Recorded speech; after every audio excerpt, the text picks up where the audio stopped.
aproveitar esse momento para... Bom, todo mundo está sendo gravado agora, tá? Só para avisar. E nós estamos falando sobre metodologia científica e nós vamos começar a falar sobre a nossa prova.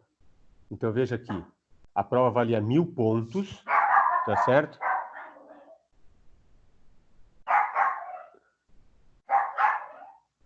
Só um minutinho.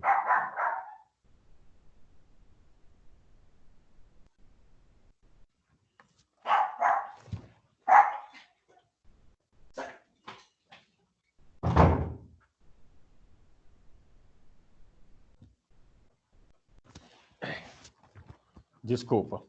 Então, nós vamos falar sobre a prova e vamos... Fecha a porta, por favor, aí.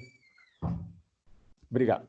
Então, nós vamos falar sobre a prova e aí eu queria comentar sobre algumas coisas a respeito da prova. Veja que aqui...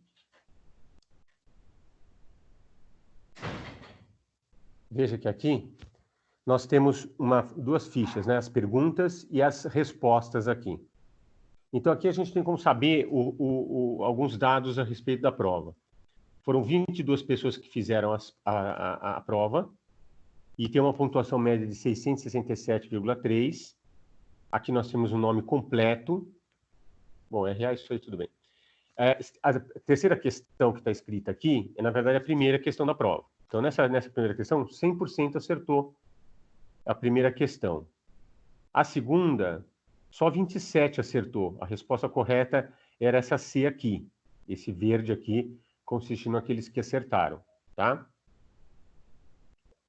Aqui, a quinta questão, 95 acertou. Foi essa parte laranja aqui, tá? A sexta, 18 apenas acertaram, que é esse correspondente a esse laranja aqui, tá? Na sétima questão, 82% acertou, que corresponde a essa parte azul aqui. Foi a primeira questão aqui, tá?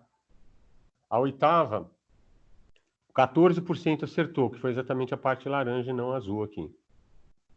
Na nona, nós tivemos aqui a resposta de 59%. A correta seria essa vermelha aqui, tá? A décima, 100% acertou. É a parte verde aqui. A 11ª, 91 acertou, que é essa parte vermelha aqui, tá? E a 12ª, 91 acertou, que é essa parte verde aqui, tá bom? Conseguiram acompanhar? Conseguiram acompanhar? Sim, professor.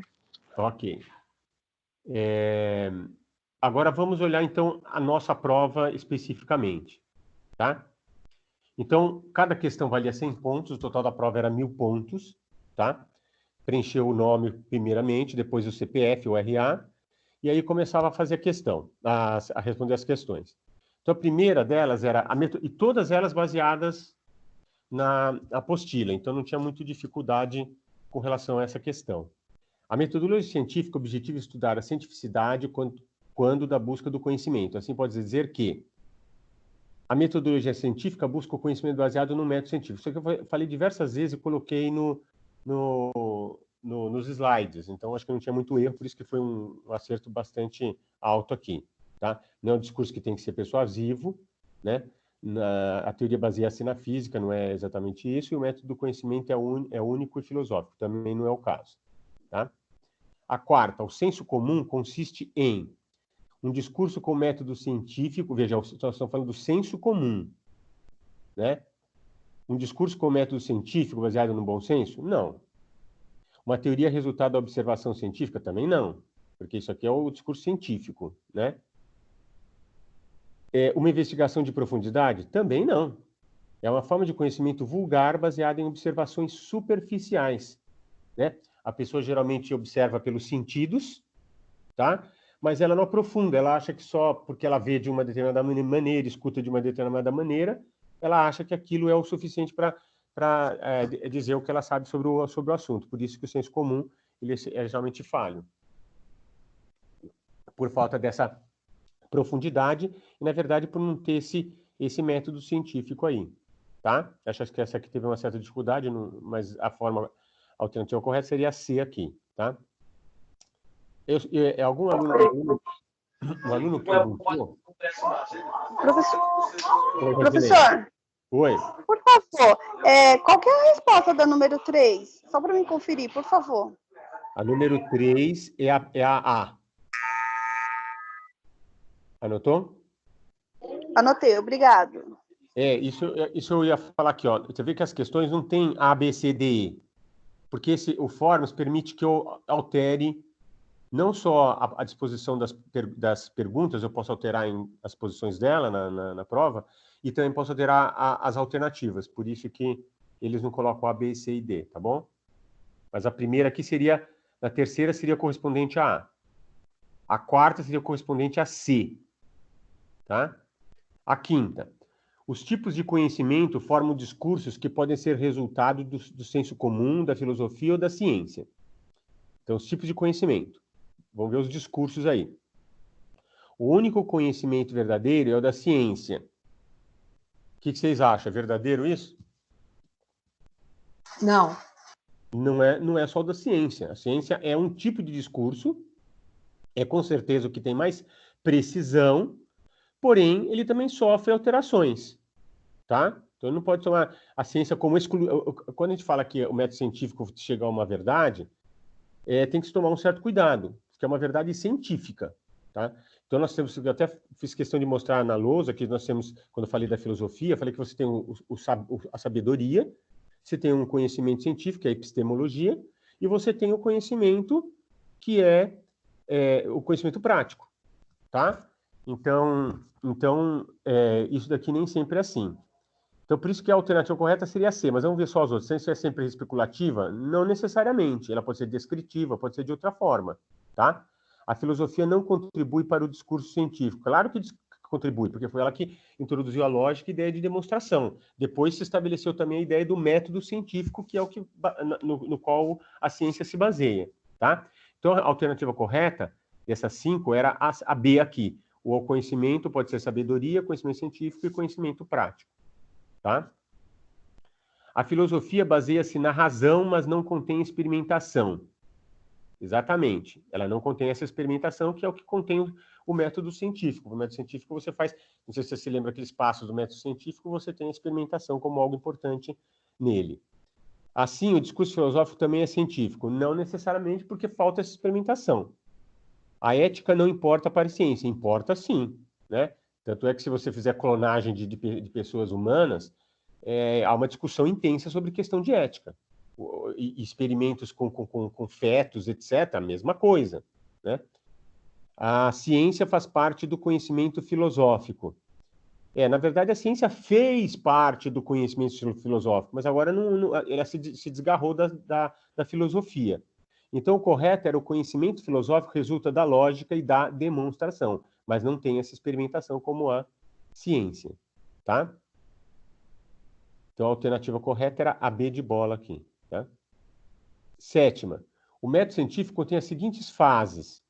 Essa aqui, até pelo tamanho, já dá para perceber que tinha alguma coisa mais exaustiva nela. Então, não é só observação, análise e generalização, observação, hipótese e conclusão, investigação, experimentação e síntese. Na verdade, é um passo um pouco maior, né? Estava lá no slide e tem na apostila também. Observação, a dúvida, o levantamento de hipóteses, teste das hipóteses, confirmação da hipótese verdadeira, generalização, a fórmula de uma lei científica. Na verdade, aqui o correto seria a formulação de uma lei científica. Acho que ficaria melhor aqui. Mas, de qualquer forma, é feita uma lei no final que traduz todo aquele método, aquele conhecimento a que se chegou. Tá? Isso principalmente nas ciências naturais. Nas ciências humanas, essa lei científica não é tão precisa, mas o raciocínio para se chegar a ela, a uma conclusão, esse é rigoroso, por isso que é científico, tá? Então, a alternativa correta era A. 8ª. Os gregos antigos fundaram a filosofia, que era o arcabouço do conhecimento. Assim, as ciências atuais se desgarraram da filosofia, formando áreas autônomas do conhecimento. Pode-se dizer que, isso aqui eu sempre falei em sala de aula, né? Pode-se dizer que a filosofia atual é uma ciência porque adota um método científico. Não. A filosofia pura, que é a filosofia atual, né? Ela, na verdade, é o que restou da filosofia, é o que a gente chama de filosofia pura, que estuda a metafísica, a lógica, a ética, a política, a epistemologia e a estética, tá? Agora, todas as outras áreas se tornaram ciência, por exemplo, a física, astronomia, medicina, biologia, antropologia, sociologia, tá certo? Psicologia, tudo isso saiu da filosofia e formou áreas autônomas do conhecimento, tá?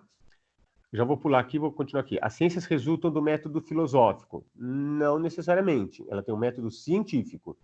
O senso comum é resultado do pensamento científico? Também não, né? Então só podia ser essa aqui. A filosofia antiga abarcava várias áreas das ciências atuais, tá? Abarcava várias áreas das ciências atuais, que era exatamente o que a gente está falando aqui no próprio enunciado, tá?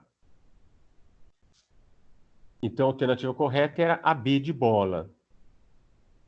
9. Alguns filósofos cientistas contribuíram para a formulação das ciências. Quais são eles? Então, aqui eu tinha até feito uma lista de alguns pensadores, só para a gente acompanhar um pouco a evolução da questão científica.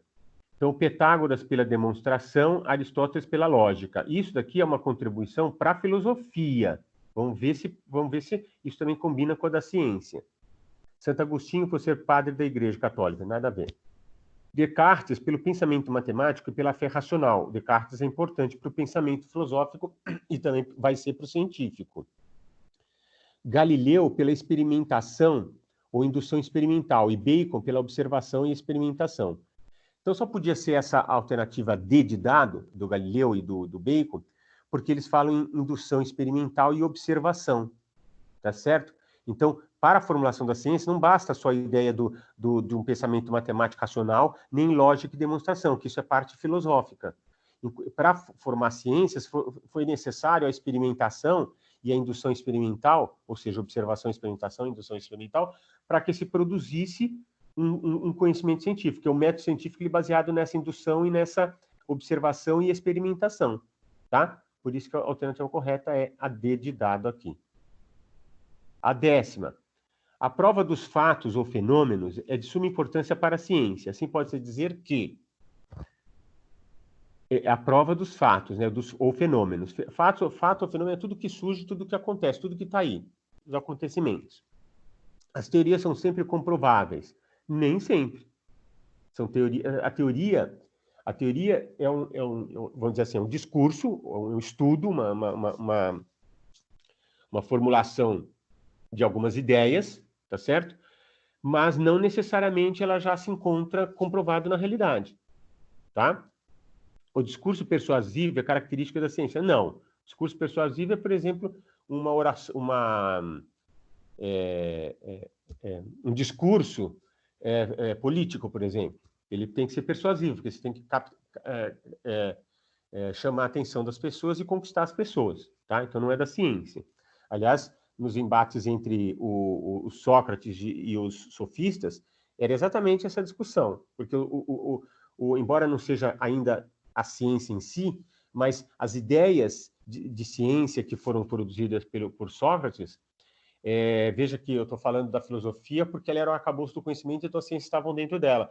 Então, a observação da natureza que os pré-socráticos faziam e que Sócrates também fez, Platão, Aristóteles também, eles, na verdade, o Sócrates mostrava que esse conhecimento ele baseava-se na essência das coisas, e muitas vezes para você explicar isso era um pouco mais, era necessário um pouco de lógica, e o que não tornava o discurso tão persuasivo quanto um discurso político, tá? Aí, vamos pular aqui, a hipótese a ser levantada deve ser testada, mas não confirmada. Pelo contrário, ela tem que ser confirmada, porque senão não adianta nada ter testado. Então, só podia ser a C, que diz sem experimentação e comprovação, não se faz ciência, tá? Isso também dentro da ideia do método científico aqui. Tá? 11ª. A pesquisa deve adotar o discurso científico, porque a ciência deve ser resultado de um método discursivo. Não é um método discursivo. Porque ela não comporta experimentação. Ela comporta, sim, a pesquisa você pode fazer uma experimentação. A gente tem, na aula passada, a gente fez aquele quadro das várias formas de pesquisa, né? Então, aqui tem na página apostila, na página 74 e 75, você tem classificações de pesquisa. Então, ela pode ser exploratória, descritiva, explicativa, você pode ter uma pesquisa bibliográfica, documental, experimental, você pode ter várias coisas, então ela pode comportar experimentação. Visto que ela é consequência da filosofia, também não. Então, a pesquisa deve adotar o discurso científico, uma vez que ela segue um método científico, tá? Então, a alternativa correta era a D aqui, ok? E a última questão, ela fala, qual é o procedimento padrão da pesquisa científica? Observação, descrição, experimentação. Não. Aqui é do procedimento da pesquisa, tá? Aquela outra era do método científico. Contemplação, investigação, análise e ciência também não. Também não é análise, experimentação, estudo de caso e conclusão. Tá muito incompleto. Então, nós temos, isso foi feito até apresentado no slide, está na apostila também. Observação, formulação de um problema, levantamento de informações referenciais, formulação das hipóteses, predição, que é o teste da hipótese, experimentação, que é o fundamental tanto na pesquisa quanto no método científico, análise e conclusão.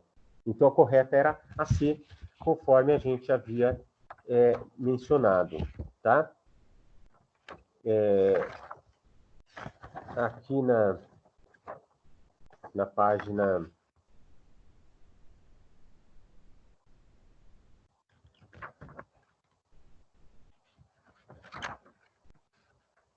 Isso tudo está aqui na parte, na seção 2.2 e 2.1, tá? Que foram os pontos que a gente levantou aqui, tá? Aqui na seção 2.1 é que a gente fala sobre a pesquisa sobre esse molde do método científico. Então, está na página 62, 63 e 64, tem todo esse percurso aqui, esse procedimento que é feito para chegar a uma pesquisa científica, tá? Então, eu já tinha até mencionado, né, aqui na pontuação média, 677, valia 1.000, e foram 22 respostas aí a respeito dessa prova. Alguma dúvida sobre a prova, pessoal?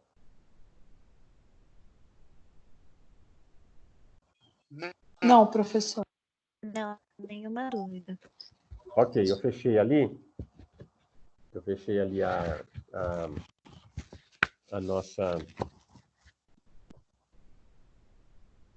prova. Então, já demos a vista de prova e agora a gente vai continuar a nossa aula. Então, agora nós vamos falar um pouquinho sobre o que é essa história do fichamento, do resumo e da resenha, tá? Que são 3 pontos apresentados aqui. Nós vamos falar hoje sobre a seção 2.3 e 2.4 conjuntamente, tá? Na 2.3 a gente fala de fichamento, e na 2.4 a gente fala de resumos e resenhas, tá? Deixa eu falar uma outra coisa. Eu também postei no AVA para vocês. Eu fiz esses vídeos que nós estamos gravando pelo Microsoft Teams. Deixa eu fazer uma pergunta. Eu já vou explicar o que eu fiz. Vocês conseguiram acessar as aulas gravadas pelo Microsoft Teams? Ou pelo Zoom? Você conseguiu, Solange? Sim. Quem mais conseguiu?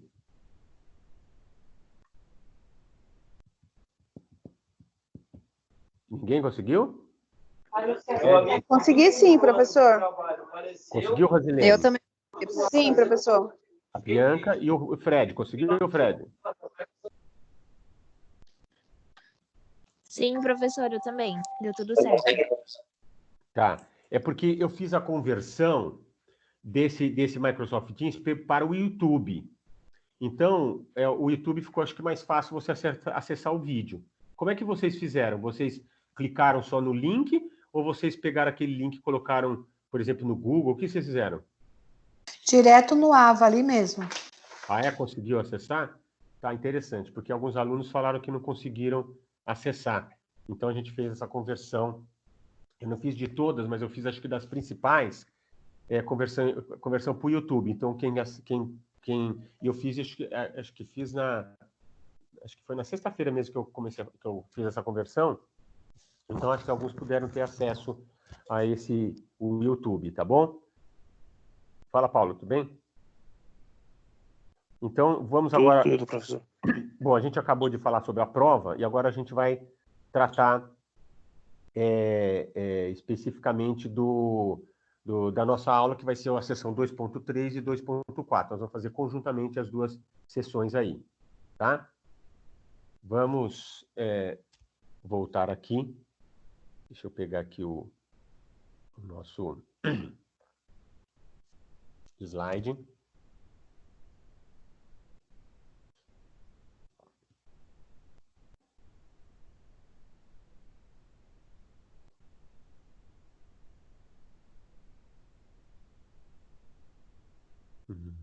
Só um minutinho. Entrando aqui. Pronto.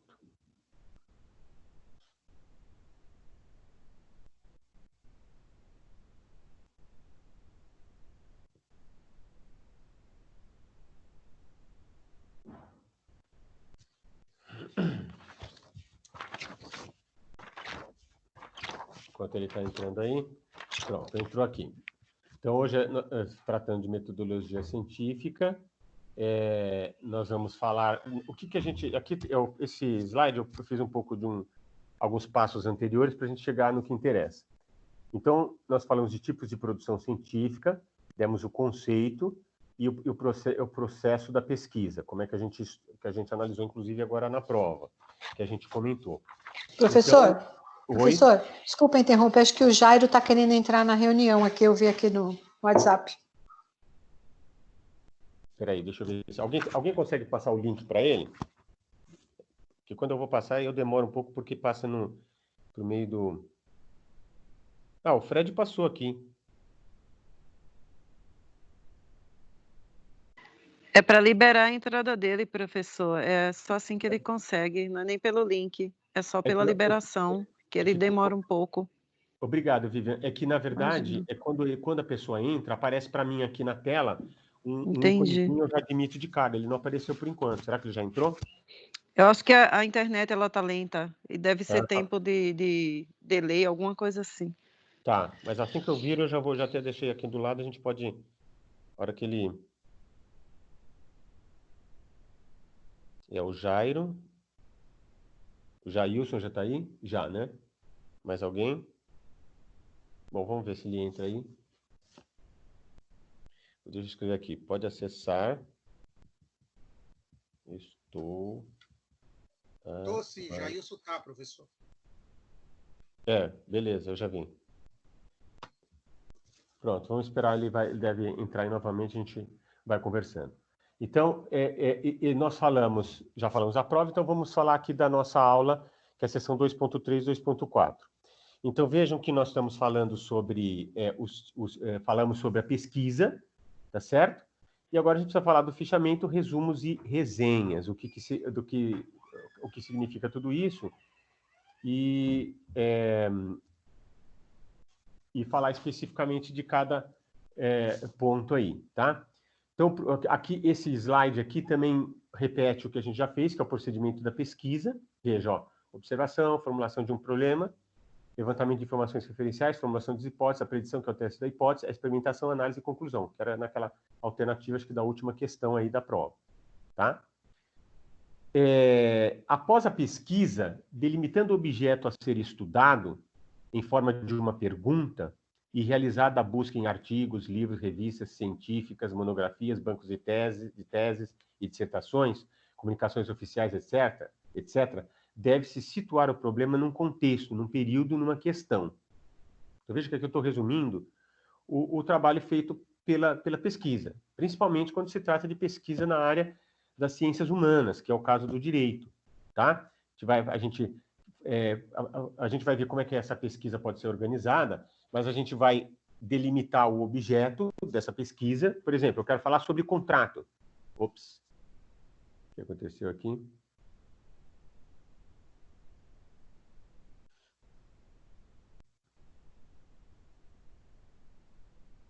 É aí que eu vou ver por que caiu aqui. Só um minuto.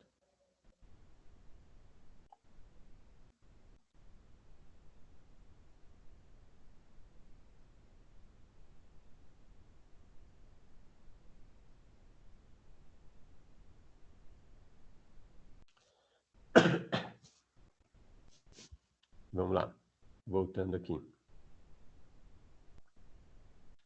Então, nós estamos falando aqui que após a pesquisa delimitando o objeto a ser estudado em forma de pergunta, então você vai ter que delimitar o objeto a ser pesquisado, você falar sobre o contrato. Mas ainda falar sobre o contrato ainda é amplo, então você tem que escolher um tipo de contrato e algum problema dentro dele, só para ficar claro. Ou se você vai tratar, por exemplo, de alguma questão de ciências humanas, ciências exatas, naturais, as ciências naturais, mesma coisa. Você vai tratar de um assunto na biologia, você vai escolher alguma coisa do ser humano, vai estudar um órgão do ser humano, e naquele órgão você vai analisar, vai estudar o pulmão, vou estudar, e aí dentro algumas questões específicas sobre isso. Então veja que a gente vai especializando até chegar naquilo que a gente faz. Então a gente faz delimitando esse objeto a ser estudado em forma de uma pergunta, assim, como desinchar as vias respiratórias, por exemplo, que é o que eles estão estudando aí nessa questão do coronavírus, né? Estão usando descongestionante, por exemplo, para desinchar a parte respiratória, porque a pessoa fica sem ar, é um exemplo. No caso de direito, você vai estudar o contrato de, sei lá, o contrato de compra e venda, e vai analisar alguma coisa específica da compra e venda, tá? Então, você especializa e vê. Opa, a Bianca saiu aqui. Então, você faz esse estudo, tá? Isso você faz em forma de uma pergunta e é realizada em busca de artigos, livros, revistas. Então, você vai ter que consultar esse material, né? E levantar esse material. Onde você vai fazer isso? Na internet você pode fazer, tá? Mas cuidado com a procedência de artigos, livros, revistas científicas, porque você tem que ter um texto da pessoa mesmo, não é um comentário de alguém, tá? Outro exemplo, banca de teses e dissertações. Onde você encontra isso? Se você, às vezes, tem algumas faculdades, você tem banco de teses e dissertações. Acho que a nossa biblioteca tem também, tá? Mas você pode, por exemplo, em bibliotecas que são famosas, por exemplo, a do Senado, lá em Brasília, para quem puder ir para Brasília, não é o caso que eu estou indicando, mas é só uma referência. Você pode, por exemplo, aqui do TJ de São Paulo, ou então a da Universidade de São Paulo. Você tem bibliotecas boas lá, tá? E você pode consultar, porque são entidades públicas, tá? Instituições públicas. E aí comunicações oficiais, você vai direto numa lei, vai direto num decreto, enfim, alguma coisa lá, está estudando falência, você vai no decreto da falência, alguma coisa assim, tá? Então, tem que acessar esse material para você poder desenvolver a sua pesquisa. O método é uma das condições para o êxito na pesquisa. Aí, em seguida, você pode realizar o quê? Deixa eu... Só um minutinho aqui.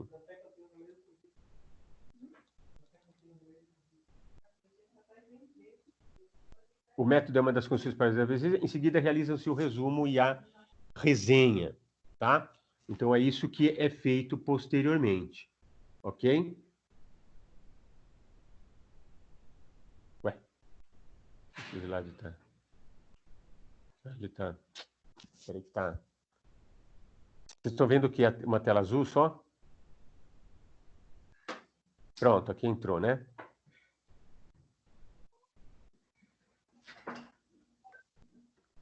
Então, vamos lá. Vamos falar um pouquinho sobre essa história de fichamento, né? Deixa eu só voltar ao 4 para ver se é a sequência mesmo.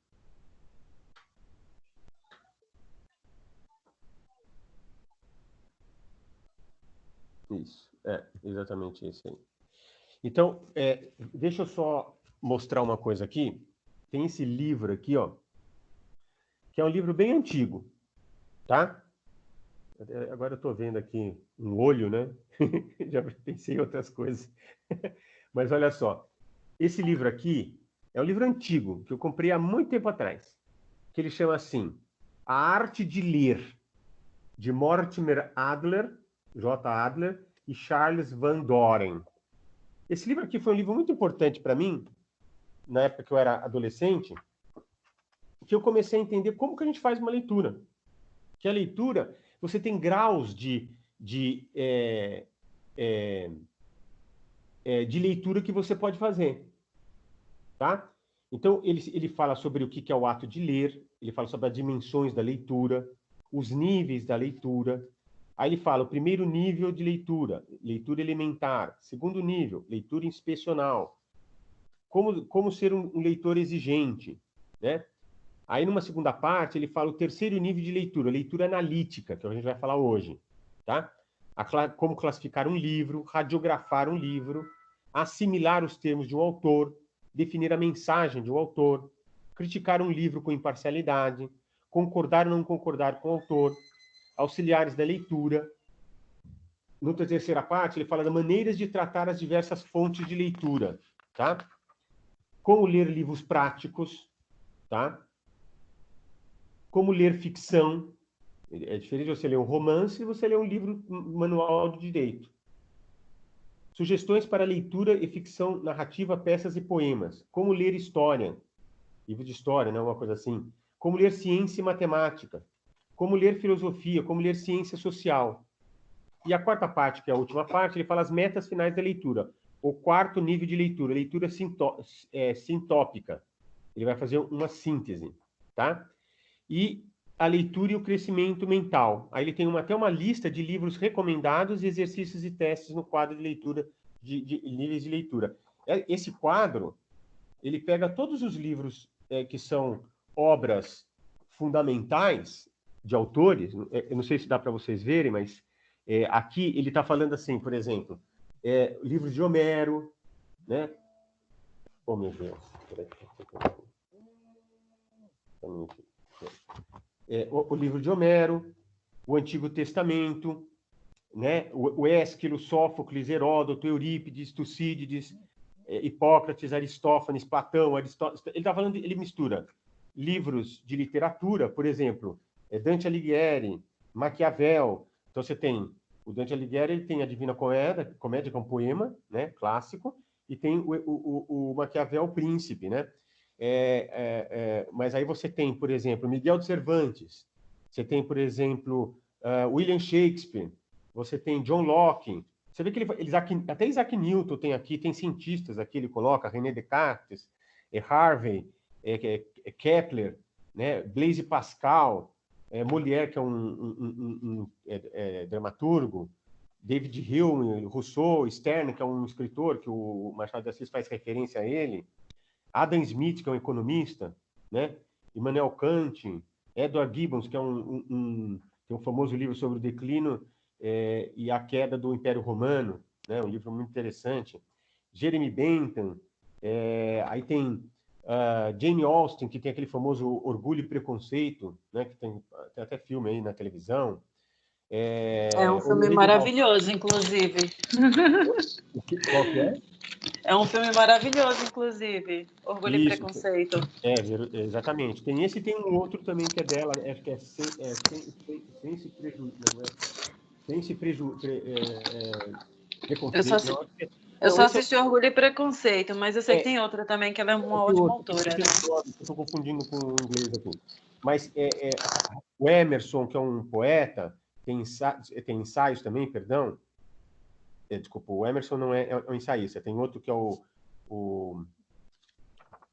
que escreveu...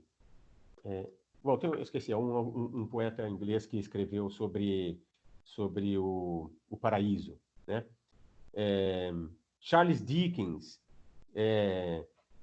Herman Melville, que tem o Moby Dick, né? O Dickens tem aquela famosa, o David Copperfield, que também... Gustave Flaubert, com Madame Bovary, Leon Tolstói, Mark Twain. Então, ele pegou uma bibliografia de mais de 136 livros. A gente poderia até complementar com alguns brasileiros aqui, que não tem indicação aqui. Ele não citou nenhum brasileiro aqui. Mas a gente poderia colocar Machado de Assis, Guimarães Rosa, Carlos Drummond de Andrade, etc. Tá? E poderíamos falar de outros autores também da nossa ficção, da filosofia, por exemplo, tá? Mas o que eu quero dizer com isso? Esse livro aqui, ele é um livro, que eu vou ver se eu consigo depois passar para vocês o link, pelo menos do título, os dados aqui, para vocês terem essa informação. Mas esse livro aqui, ele fala exatamente o que nós vamos estudar, que é essa questão de fichamento, de você fazer resumo e de você fazer resenhas, tá? Então, vamos começar falando pelo fichamento. Então, a seção 2.3, ela fala sobre essa atividade do fichamento. O fichamento, antes de tudo, é o ato de organizar um conjunto de informações sobre determinada obra. Ou seja, como você vai ter uma quantidade enorme de material que você vai ter que pesquisar, porque você tem que pensar o seguinte: quando você delimitar o tema, você vai falar assim, eu quero falar sobre tal assunto, quero falar sobre democracia, quero falar sobre contrato, quero falar sobre, sei lá, a relação de trabalho, alguma coisa que você quer falar. Quando você escolher esse assunto, porque isso é um tema, mas você vai escolher um assunto dentro desse tema, você vai delimitar o que você vai pesquisar lá. Então, você vai entrar nesse assunto, nesse tema, e você vai, por exemplo, numa biblioteca, você vai ver que tem muitos livros de autores que escreveram sobre o assunto. Às vezes, eu quero falar sobre bioética, um assunto sobre... Aí você vai ter dificuldade, porque não tem tantos livros que estão falando sobre questões de bioética ou de genética aplicada à questão do nascituro, sei lá, estou inventando. Um assunto que diz respeito ao direito civil. Então, aí você pode não ter muito material, então tem que saber o que você quer pesquisar. Se você for para uma coisa muito nova, pode ser interessante, mas você tem que tomar cuidado porque pode não ter muitos textos, materiais de pesquisa. Aí você vai ter que formular. Então é mais complicado isso. Você precisa ter um alto grau de conhecimento sobre o assunto para depois você poder formular isso. Por isso, no estágio que vocês estão, o ideal é vocês falarem de um assunto que já tem muitos autores, que é o assunto cujos autores já trataram desses temas, para você poder desenvolver melhor a sua dissertação, o seu trabalho, etc. Mas para você fazer isso, você vai ter que passar pelo fichamento. O fichamento o fichamento vem da palavra ficha, que era uma ficha que se utilizava, né? Em que você colocava, porque ela tinha uma abinha, e você colocava o assunto. Então, por exemplo, vamos supor, eu quero fazer pesquisa de escritores, tá certo? De literatura brasileira. Então, eu coloco lá poetas, aí na abinha, e coloco lá os poetas que são importantes. Carlos Drummond de Andrade, João Cabral de Melo Neto, sei lá, Castro Alves, Camões, Fernando Pessoa, estou falando de portugueses e brasileiros, né? Você coloca tudo junto lá. Então, você coloca e você faz esse ficha. Só que aí o problema é o seguinte, você tem muita informação junta. Era melhor você colocar por pessoa. Então, você coloca lá Carlos Drummond de Andrade, Fernando Pessoa, Manuel Bandeira, você entendeu? E você vai colocando e vai vendo, colocando obras, assuntos e tal. Então, você fazia por fichamento, né?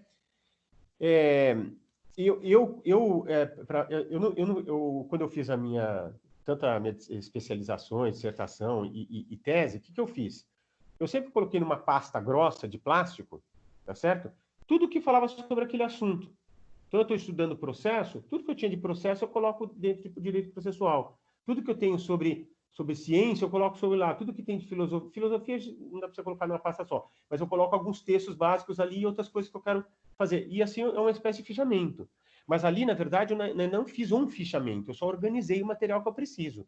O fichamento é pegar aquele material que eu escolhi e começar a organizar essas informações sobre determinada obra.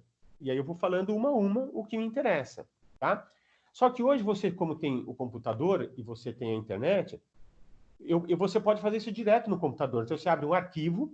Então, por exemplo, eu fiz uma análise de textos referentes ao direito italiano, direito alemão, direito francês, direito inglês, americano, argentino, não sei o quê. Tentei abordar alguns países que eu achei que eram irrelevantes aí, tá certo? E pegava, então, eu colocava lá, fiz um arquivo dentro do computador e coloquei cada um dos assuntos. Então, eu quero falar sobre a extinção do contrato, como é que os italianos entendem. Tudo que tinha de artigo que eu consegui via internet, eu coloquei dentro desse arquivo.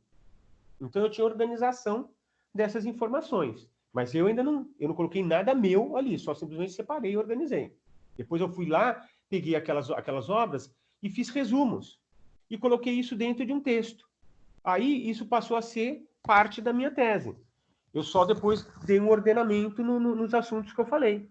Tá? Porque como ali eu estava querendo mostrar o encadeamento do pensamento doutrinário, jurisprudencial, etc. Então, eu fui mostrando como que os autores estavam abordando esses problemas, tá? Foi uma forma que eu achei para que eu pudesse organizar melhor as ideias relativas àqueles temas, né? Vocês estão me escutando? Tá, que saiu aqui. Pronto, voltou. Sim. Tá, qualquer coisa eu estou aqui. Voltando, então. Aí, então, o fichamento era uma forma que se fazia antigamente. Eu não cheguei... Eu cheguei a fazer um fichamento logo quando eu aprendi isso. Mas depois eu descartei e comecei, como logo surgiu o computador, eu comecei a utilizar isso dentro do computador. Porque você pode fazer o seu fichamento lá. Só que eu fazia, na verdade, colocando em arquivos. Eu fazia o mesmo, um textozinho em cima daquilo que eu li. Tá certo? Eu fazia essa organização, tá? Então, aqui, nesse fichamento, é importante registrar o nome do autor, o nome da obra, a edição, o local da publicação, a editora, o ano da publicação. Então, por que é isso? Porque a ABNT, que é a Associação Brasileira de Normas Técnicas, ela exige uma forma de apresentação de como você faz uma citação de uma obra. Então, à medida que eu ia fazendo o fichamento, eu às vezes ia numa biblioteca, anotava num papel avulso, um papel sulfite, eu anotava lá, nessa ordem. O nome do autor, começando pelo sobrenome, né? José Carlos Moreira Alves. Então, Moreira Alves, vírgula, José Carlos, ponto. Aí você colocar nome da obra, direito romano, ponto, vírgula, né? Edição, 13ª edição, por exemplo. Local de publicação, Rio de Janeiro, editora forense, né? Porque é o local de publicação, editora e ano. Sei lá, 2000 e não sei quando. Então, quando eu organizava isso, eu já passava para o computador e já deixava dentro da minha bibliografia. Então, esse fichamento, ao mesmo tempo que você vai organizar as ideias, o conjunto de informações sobre determinada obra, você também já pode montar a sua bibliografia, tá? Muitos examinadores, eles começam vendo a bibliografia que você utilizou, porque ele quer saber o que você desenvolveu. Porque como ele já tem uma ideia de assuntos que foram pesquisados, ele vai ver qual é a sua capacidade de pesquisa. Tá? Porque se você não pesquisou nada, você vai falar assim, olha, você citou aí, sei lá, o manual que todo mundo utilizou, sei lá, a Constituição, o Código Civil, você não fez pesquisa nenhuma. Você entendeu? Porque isso aí é o que a gente usa todo dia. Pesquisa é você ir lá num departamento de direito, sei lá, do trabalho, lá na faculdade do Largo São Francisco, e pesquisar todas as obras sobre aquele assunto. Ou então você vai fazer, sei lá, sobre sociologia, vai na USP aqui na cidade universitária, eu moro próximo da cidade universitária, vocês vão ali, vocês vão encontrar todo o material.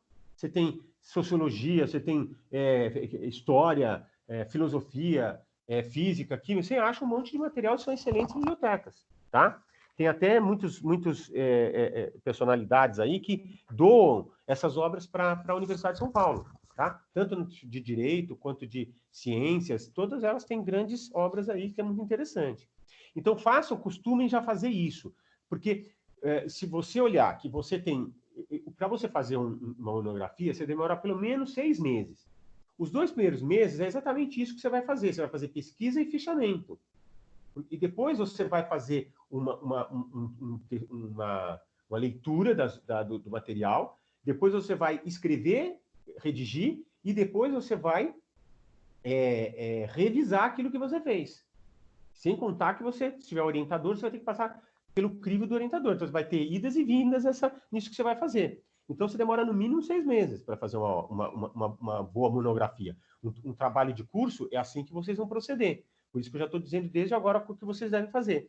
O fichamento, então, ele é importante. Não importa como você vai fazer esse fichamento. Interessa que você tem que organizar o conjunto de informações de alguma maneira. Tem que pegar lá as obras, registrar tudo esses dados da obra e falar um pouco sobre o que ela está falando, porque é isso que você vai utilizar na sua tese. Você pode até, aquilo que você já escreveu, fazer parte do seu texto quando você fizer menção àquela obra, se você quiser. Tá? Claro que você tem que adaptar para o texto seu, porque tem um encadeamento de ideias, mas você já aproveita as ideias que você fez quando você resumiu ali. Em seguida, a citação, saiu errado aqui, a citação, faça o resumo, esboço de comentários ou análises. Então, veja bem, a citação que eu estou falando é essa citação aqui. Porque porque existe um problema que é o seguinte, você não pode, na sua obra, copiar simplesmente sem citar a fonte. Porque se você fizer isso, você está cometendo o que a gente chama de plágio. E isso é crime. Então, você não pode fazer isso. Você tem que citar, toda vez que você fizer menção a um pensamento, você já no autor, você coloca uma nota de rodapé, e na nota de rodapé você faz exatamente essa citação conforme esse registro aqui, mas não colocando tudo. Você não precisa colocar o local de publicação na editora, você só coloca o autor, a obra, e o ano e a página de onde você tirou. E a página não está aqui nesse registro, mas você coloca também para dizer de onde você está tirando aquele assunto. Tá? Porque tem uma pessoa que estiver lendo o seu trabalho e quiser pesquisar, ele vai precisar dessa informação, porque ele pode desenvolver através daquilo que você fez. Assim como você também vai fazer a mesma coisa. Você vai pegar um autor que já escreveu um assunto, você vai olhar, olha, ele escreveu sobre esse assunto, eu quero desenvolver, eu vou nessa página, nessa obra, nessa edição, etc. e tal. A edição você só coloca quando ela é fundamental. E tem alguns livros que o autor muda de opinião, então você tem que falar, olha, a partir da 6ª edição. Porque a partir da 6ª edição houve a publicação de uma lei e ele passou a falar sobre aquela nova lei. Então ele mudou a forma de pensar por causa dessa alteração aí. Tá? Isso acontece muito com o manual de direito. Tá? Tem que tomar cuidado, porque você não pode citar um manual. Se você está falando de Código de Processo, o Código de Processo saiu em 2015, você fala de todas as obras depois de 2015. O de Código Civil foi em 2002, então todas as obras depois de 2002. E assim vai. Se você pegar obras anteriores, você já sabe que era sobre o Código de 1916. Mas aí você tem que entender e adaptar para a lei atual. É que tem alguns autores que são clássicos. Por exemplo, Clóvis Bevilacqua, Pontes de Miranda, Orlando Gomes. São autores que são importantes você conhecer, tá? Mas muitos deles se basearam só no Código de 1916. O de 2002 não chegaram a essa análise aí, tá? Então, em seguida, essa citação que você faz, daquele resumo, você pegou você estudou aquela obra, fez um resumo ou um esboço, e que pode ser de comentários ou de análise que você fez, e você faz a citação do autor e pode inserir no seu trabalho lá, tá? Tá aqui rodando, não sei porque tá ruim aqui. Só um minutinho.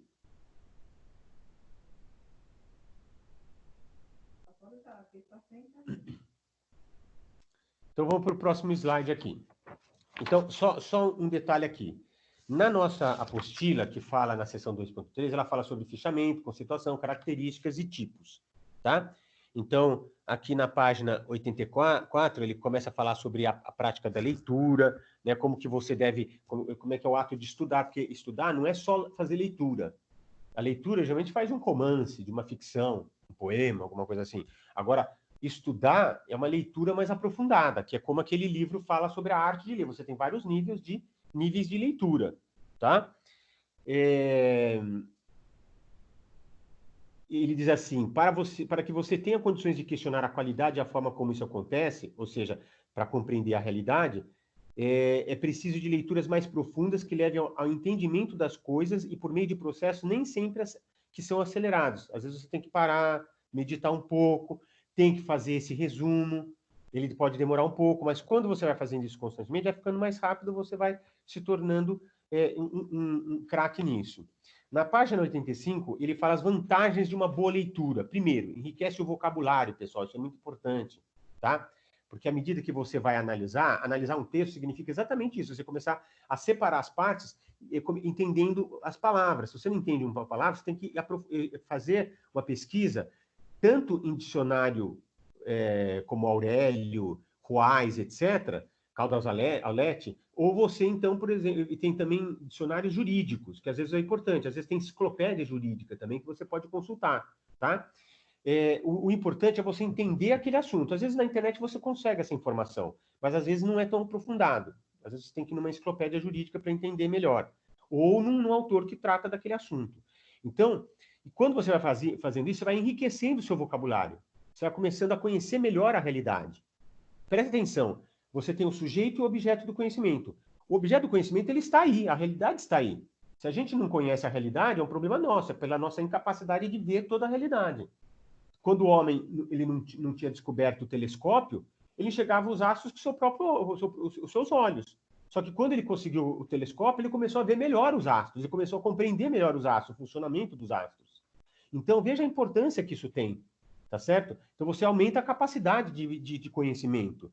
Então, é a mesma coisa quando você vai analisando um assunto, você vai analisando, você vai abrindo analisar significa você pegar o tema e por partes você vai organizando e aprofundando. Então, você vai ver com tanta profundidade que você vai... Aquela coisa que era antes um assunto superficial vai ficar extremamente raso para você, porque você já vai entender bem mais profundamente, tá? Então, você enriquece o vocabulário, você clareia as ideias, você amplia o conhecimento da língua, tá? Então, enriquecendo o vocabulário, você está ampliando o conhecimento da língua. E clareando ideias, porque você fala, então era por isso que se pensava assim, por isso que fulano falava de tal coisa, dessa maneira. Então, você vai aprofundando essas ideias. Melhora a redação, porque para escrever bem, você tem que ler bastante. Então, ler e escrever, ler e escrever. Sempre que você fizer isso, você vai se desenvolver bastante. Melhora a redação, fornece soluções de problemas já resolvidos por outras pessoas. Às vezes está com um problema, por exemplo, estou com um problema pensando numa questão psicológica do meu filho. Aí eu li um livro de psicologia, ele pode me ajudar a entender o problema. E você avança nesse conhecimento, você sabe lidar melhor com as questões ali. Desperta a inteligência, a memória está funcionando, seu raciocínio está funcionando. Isso é muito bom para pessoas mais velhas também, ajuda bastante, né?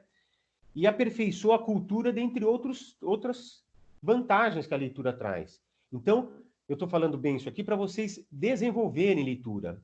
Vocês são acadêmicos. A material de trabalho é leitura, não tem como escapar disso. Professor, eu não gosto. Esquece isso. São ossos do ofício, a gente tem que fazer e tem que desenvolver, não tem como deixar de fazer isso, tá?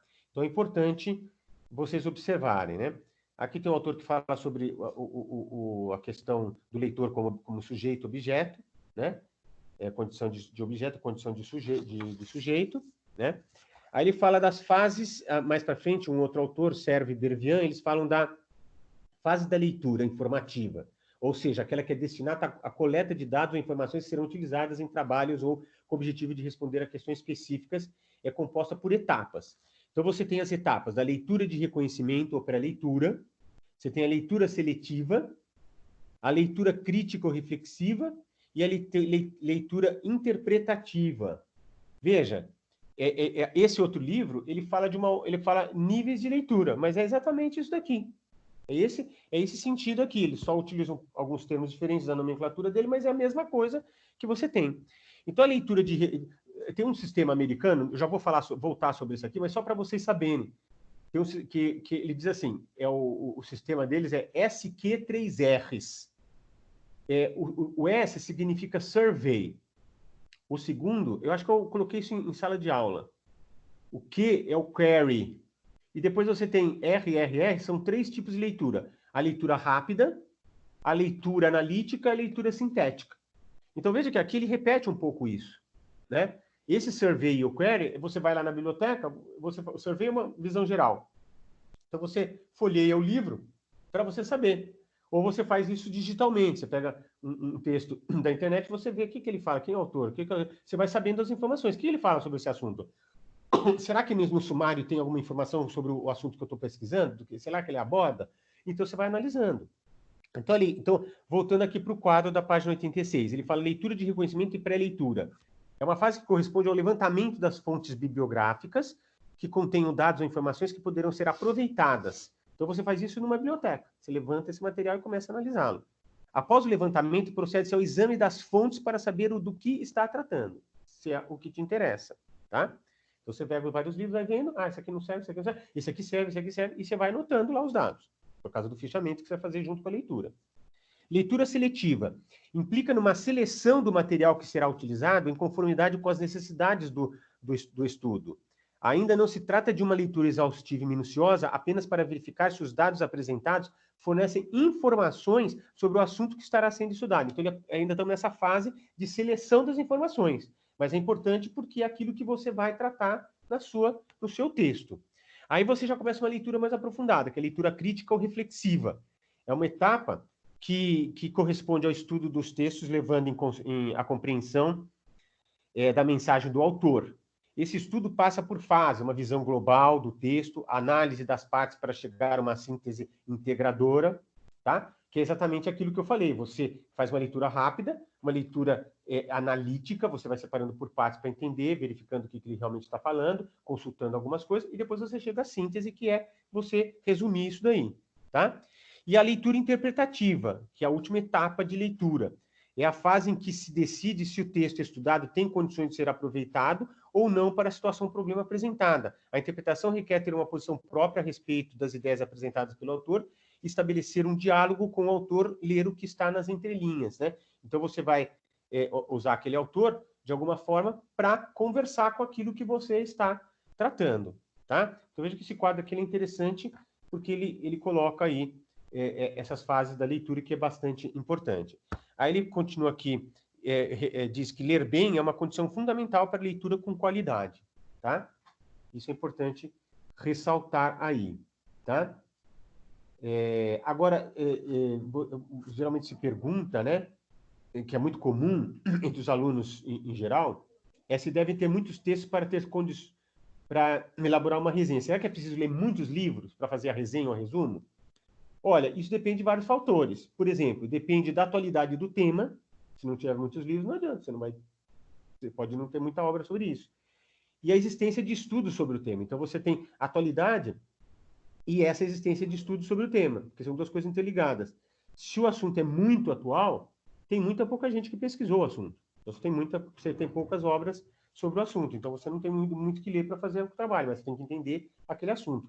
Então, veja que o problema não é muito de muita leitura, é de leitura com qualidade.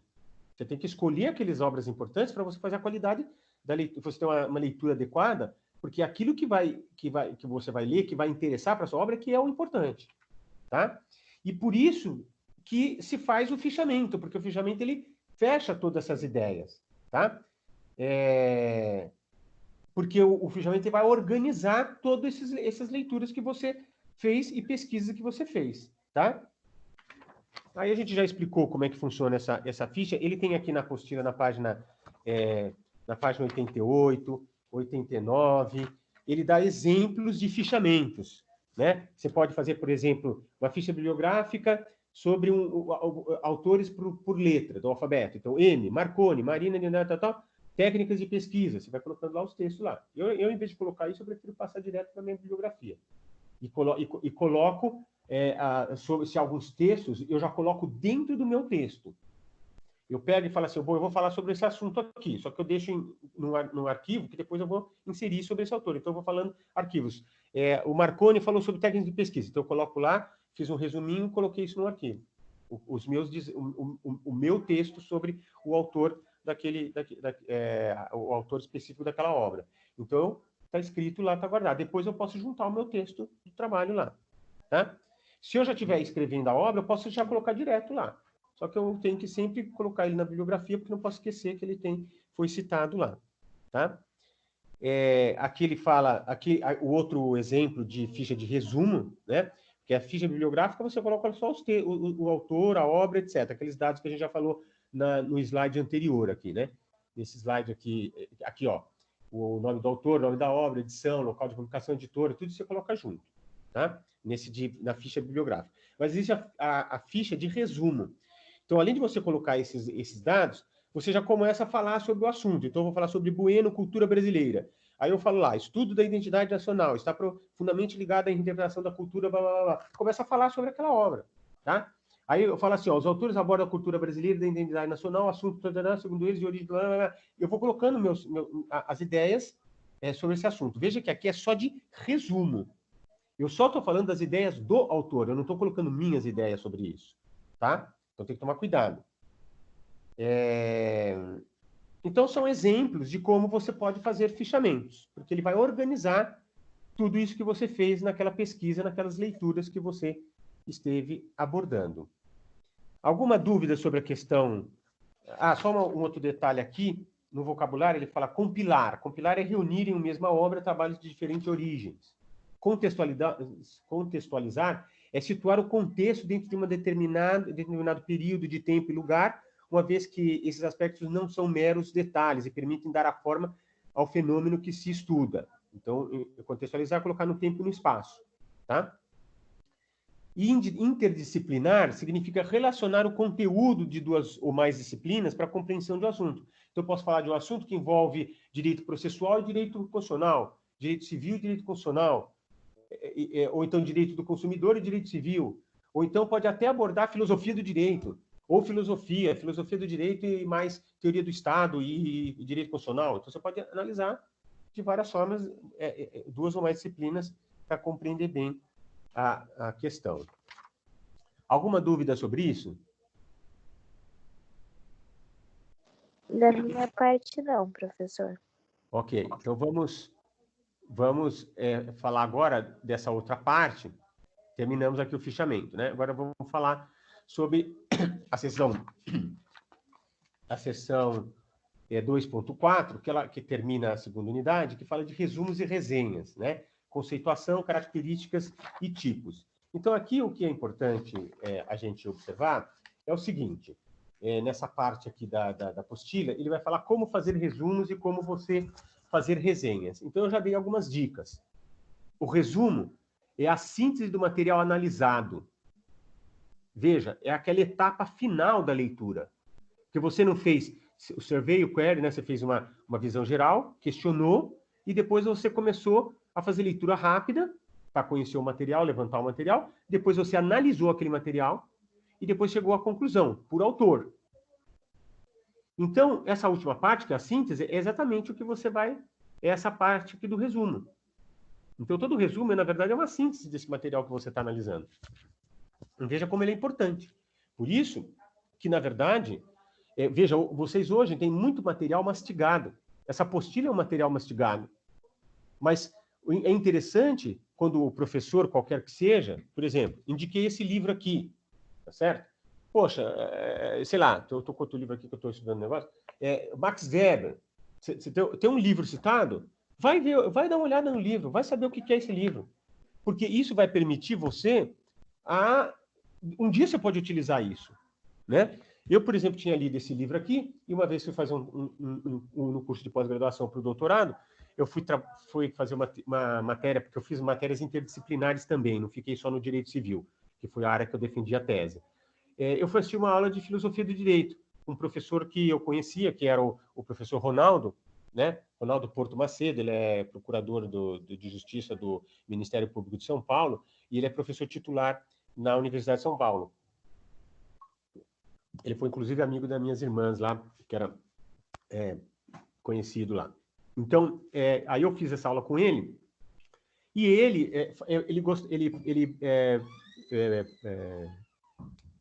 induzia-nos, quer dizer, ele despertava para nós o interesse em fazer esse tipo de trabalho. E ele exigia que nós fizéssemos um hangout. Então, você tinha que fazer uma espécie de fichamento em que você colocava o raciocínio lógico do autor. Então, você pegava o texto e colocava, bom, ele falou primeiro disso, depois ele separou em 3 assuntos. Então, é como se você ver esse fichamento aqui. Você tem resumo.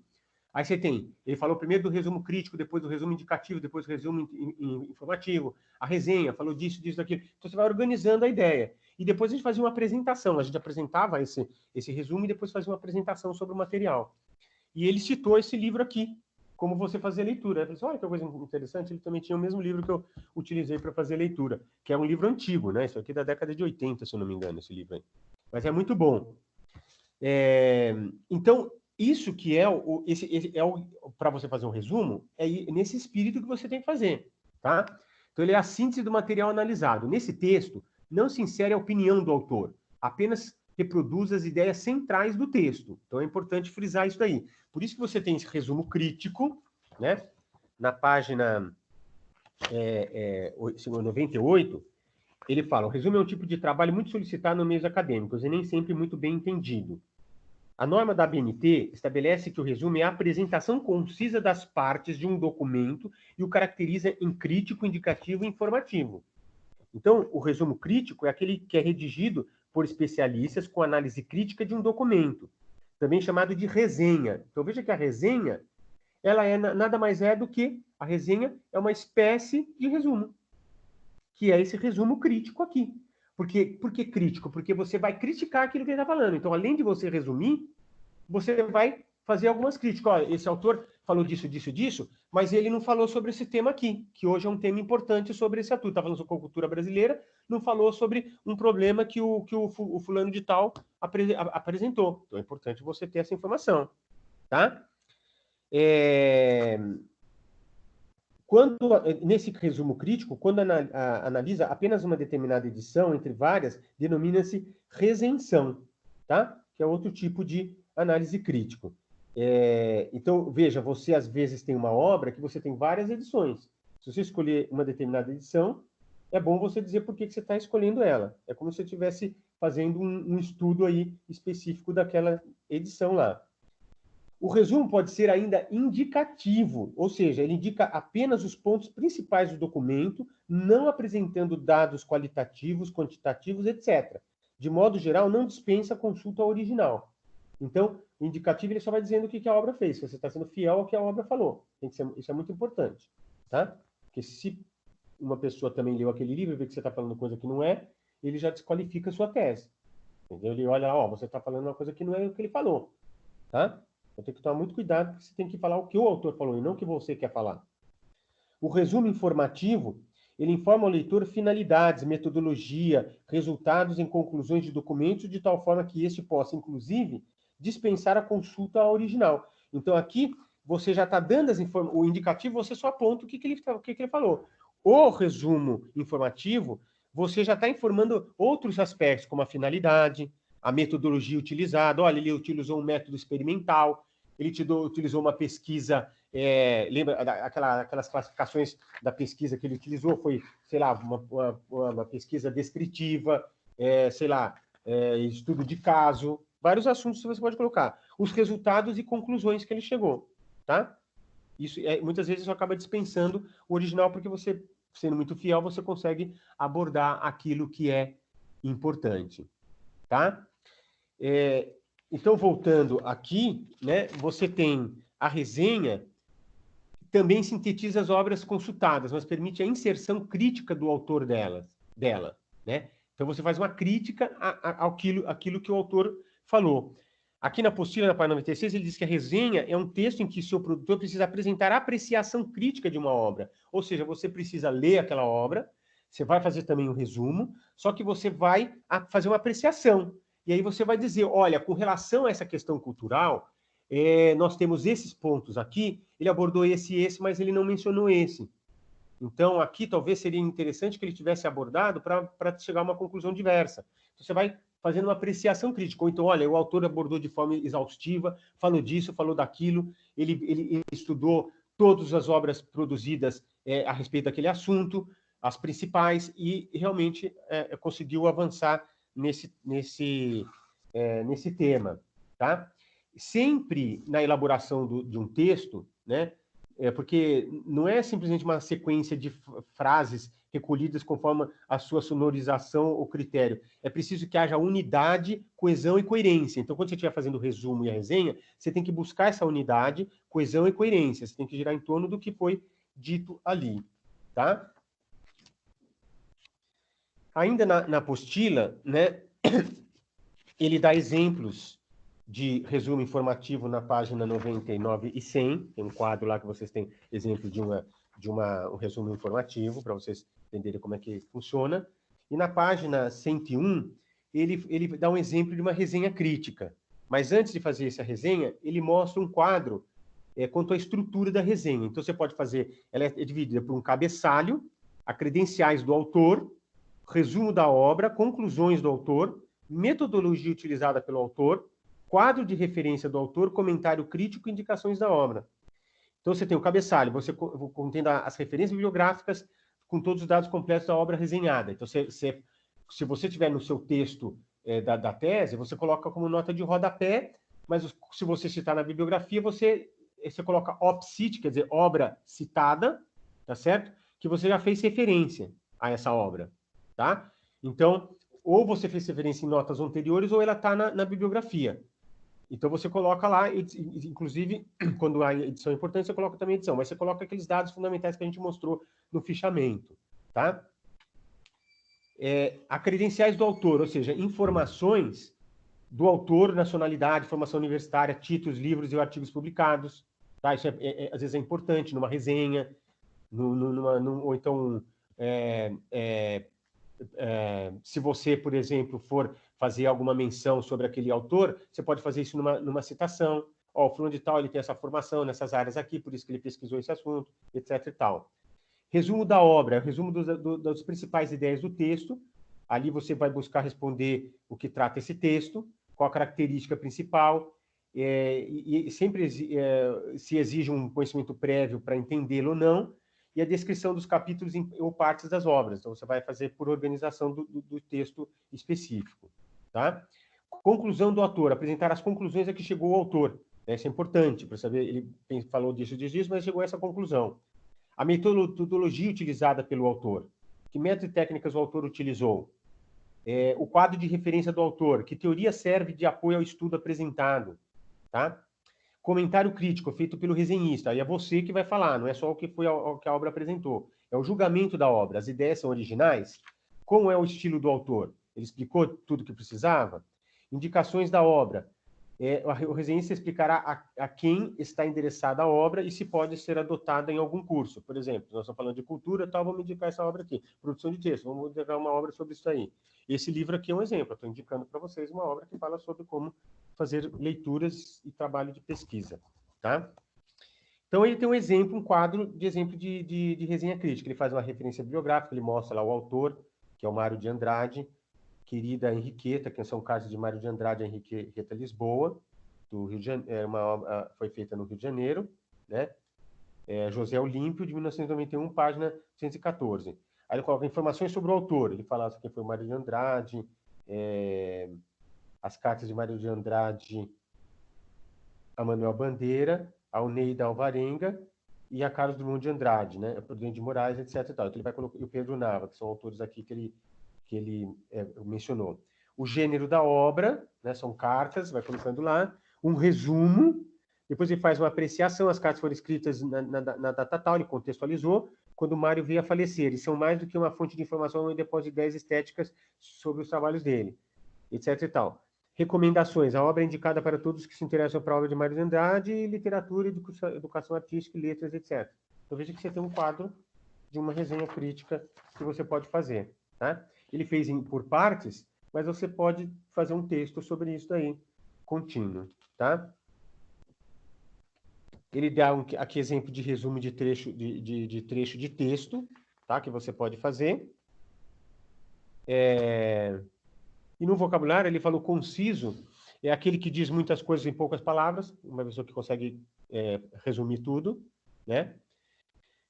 O desenvoltura é a capacidade de criar algo com facilidade e desembaraço, e plágio é a ação de apresentar alguma coisa, trabalho, livro, teoria, como se essa fosse de sua própria autoria, embora tenha sido criada ou desenvolvida por outra. Cuidado que o plágio pode gerar o crime por causa da falsidade ideológica, tá? Não é seu aquela obra e você está dizendo que é sua. Você não pode fazer isso. E fica queimado, a pessoa que faz isso fica queimado no campo científico, porque as pessoas falam, aquele cara lá é perigoso, tá? Que ele tá, você não sabe se ele é... Primeiro que ele rouba as obras dos outros, né? Como dizendo como sua. Isso está na página 98, ele fala sobre o plágio, tal, os problemas da BNT que fala lá, tá? Então, acho que era basicamente isso sobre o resumo e a resenha. Eu acho aí que a gente abordou os principais assuntos, né? Fico aí à disposição de vocês para o que vocês tiverem dúvida. Compreenderam como é que se faz um resumo, como é que se faz uma resenha, o fichamento? Eu sei que dá trabalho, mas é inevitável. É que a gente falando assim parece que é muita coisa. Mas a hora que você faz de forma organizada, você vai sentindo a progressão no seu trabalho, e isso é legal. Porque é interessante. O Carlos Drummond de Andrade tem uma coisa que ele fala muito interessante, que todo mundo precisa... Quem nunca experimentou isso não sabe o que é a vida. Ter um filho, plantar uma árvore e escrever um livro. Tá? Porque dizem que os japoneses, eles faziam poemas que são chamados de haikais, que são poemas, são poemas curtos, com 3 versículos, coisa bem pequena, né? Que ele fazia um resumo da vida dele. Olha que coisa interessante. Então, era como se você produzisse alguma coisa em cima do que você experimentou na sua vida. Olha que coisa interessante. Então, é importante escrever. E quanto mais você escreve, veja, o ato de escrever não é simplesmente botar no papel. Você tem que ver, quando você faz no computador, não tem um corretor de texto. Se tiver alguma coisa errada, vai verificando por que é aquilo. Quando você vai vendo as palavras corretas e vai procurando, você entra no próprio Google, você tem dicionários informais, tem dicionários Aurélio, tal, no digital, e você vai vendo as palavras corretas. Isso você vai melhorando a sua linguagem. Isso é fundamental. E no direito, especificamente para os alunos de direito, quando você trata de questões... o direito, ele desenvolve linguagem jurídica. Você começa a perceber que propriedade é diferente de posse. Contrato não é a mesma coisa que obrigação. Você vai vendo que tem assuntos a serem tratados, né? E tem termos que têm que ser desenvolvidos especificamente. Então, você vai desenvolvendo uma linguagem jurídica. Tudo isso não é só escrever, você pesquisar, estudar e desenvolver aquele assunto. Então, precisa de uma leitura analítica e sintética para chegar a esse bom conhecimento, tá? Procurem fazer isso. Façam o máximo que puderem. Talvez vocês não consigam fazer com 100% da obra que tem. Faça do que você acha fundamental, né? Aqui nos textos da apostila, ele tem uma referência bibliográfica. Dá uma olhadinha nesses livros, vê aquele que interessa a você, vai estudar, vai ver um autor específico que todo mundo fica falando aí. Ah, falou de fulano de tal. Então vamos dar uma olhada nesse autor, vamos ver quem é esse autor. É bom você conhecer. Inclusive porque vamos falar sobre esse assunto, você tem o que falar também. Tá? Alguma dúvida, pessoal? Bianca, o Fred, a Ana. Vocês estão me acompanhando? Não, professor. Sem dúvidas. Tudo esclarecido. Tudo certo. Ok, Ana. Oi, Solange. Tudo certo, professor. Tudo certo. Oi, Jair. Você quer alguma coisa? Oi, Fred. Sim, professor. Fred? Certo. Tudo bem? Paulo, tudo tranquilo? Então, já deu o suficiente para o que a gente precisava falar. Então, nós vencemos a sessão 2.3 e 2.4. Na próxima aula, nós vamos começar a unidade 3, tá bom? A gente já falou também da prova, Ok. né? Aí nós vamos começar a falar sobre projeto de pesquisa, tá? Vai ser o próximo tema que nós vamos abordar aí, tá bom? Tudo Beleza? bem. Beleza. Ok, Tá bom, professor. professor? Então, um abraço para vocês. A gente, qualquer coisa, vai passando informações pelo grupo, tá bom? Um abraço. Outro. Um abraço. Obrigada, Tchau, professor. professor. Obrigada. Ok, um abraço. Tchau, tchau. Tchau. Tchau, tchau.